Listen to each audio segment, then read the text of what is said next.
He dispatched a team of nuns to the New World to seek this fabulous gem.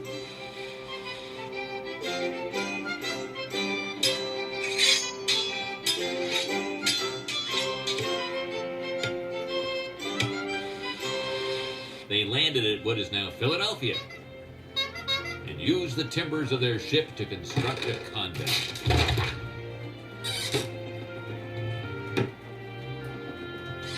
The order flourished, never forgetting its sacred mission.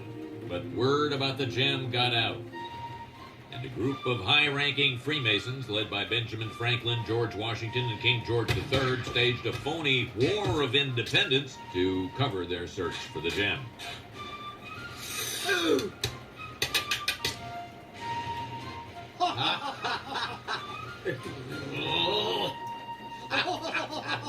Fleeing the violence, the nuns of St. Teresa's left the colonies and settled here in Springfield.